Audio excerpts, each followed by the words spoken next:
Hello everyone, Daniel here from the Next Issue Podcast. On today's video, I'll be doing a review for the latest animated film from DC Comics, Justice League Crisis on Infinite Earths, Part 1. We know this is going to be a three-part event, so I'm very excited for this one. This movie is rated PG-13 with a runtime of an hour and 33 minutes. As of the recording of this video, we have a Rotten Tomato score of 69% for the audience, Letterboxd score of 2.9 stars. So I'm very excited to get into this because I love checking out the new DC animated movies. This one kind of just came in without a lot of fanfare from DC. It just kind of dropped on VOD, and I think the Blu-ray should be coming out pretty soon. But I wanted to check it out and I wanted to make a video. So here we are. Let's talk a little bit about this one. A quick synopsis here. The anti-monitor, the monitor's evil counterpart, is released into the DC multiverse and begins to destroy the different Earths that compose it. The monitor attempts to recruit heroes from across the multiverse to fight back. So if you're familiar with DC Comics, you know what the story is in the highest level. What I think DC has done has made it a very interesting exploration of some different things that could be happening as this crisis goes on. Let me go over some of the cast. So we have Alexandra Daddario as Lois Lane, Matt Bomer voices the Flash, aka Barry Allen, Jensen Ackles voices Batman, aka Bruce Wayne, Stana Katic voices Wonder Woman and also Superwoman. That is the from Earth 3, the evil counterpart, I guess, to Wonder Woman, and Lois Lane. Kind of, it's kind of a mixed bag there. And Jimmy Simpson voices the Green Arrow. There's a few other performers, but I don't want to get too much into spoilers as well. I don't want to name all the different characters because I feel like DC is doing something really interesting.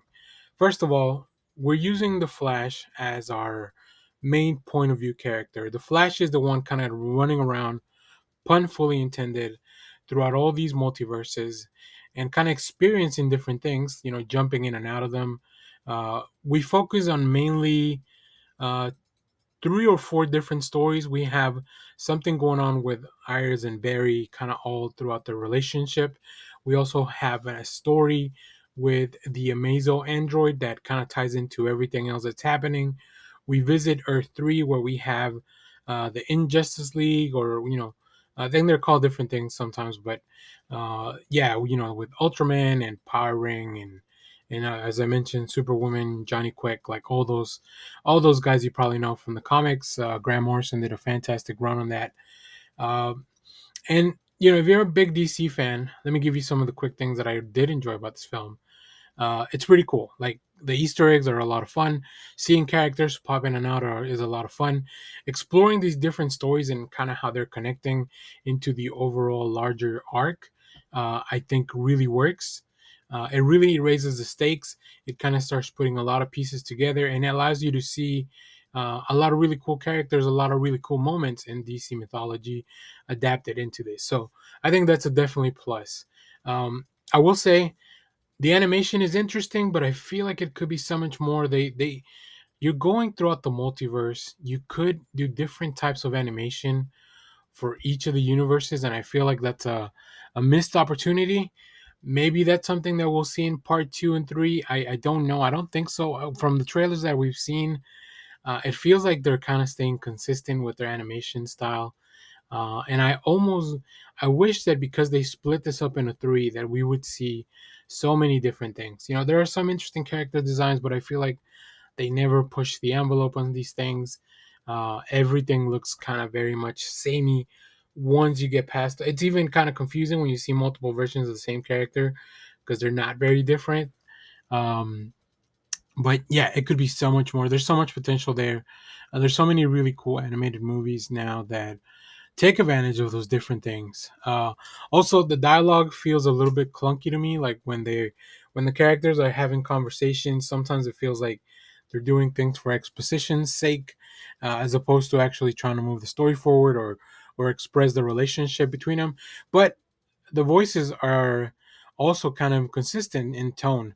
I feel like because you're having the same person kind of voice multiple characters throughout different universes, it almost feels either samey or maybe like there's not enough urgency, especially everything that takes place with the Monitor.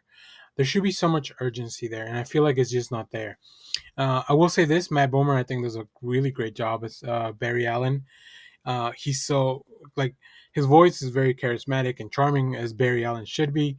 I'm Jensen Ackles as Batman is really growing on me. Like I love Kevin Conroy and he will forever be Batman, but I know that Jensen Ackles enjoys voicing this character, and I really think he's finding what makes Batman special as a voice character.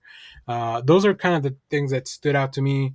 Uh, and overall, this film, I think it's kind of a mixed bag, but it's enjoyable. I love revisiting this story. We've revisited so many times from different adaptations, from different things. We've seen this over and over.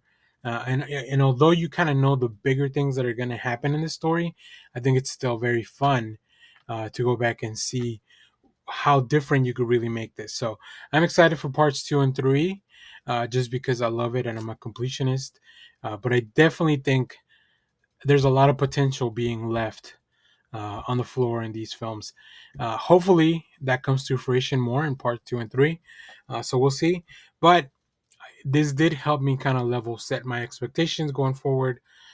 So yeah, it's not a perfect movie, but I found it very entertaining. I think if you're a longtime DC fan, there's a lot of there for you to enjoy, and I really hope that we utilize a lot more of the characters that were kind of just really in the background in some of these, in some of this, part one. So if you have seen this film, let me know what you thought about it down in the comments. Once the other parts are out, we'll definitely be talking about them on the channel, so stay tuned for that. So as always, thank you for watching, everyone. Remember to share, like, subscribe, hit the bell so you know when we go live. That is most Saturdays, 10 a.m. Central Standard Time. Stay tuned. We have more comic reviews, trailer reactions, TV recaps, all that fun stuff here in the channel. Thanks for watching, everyone.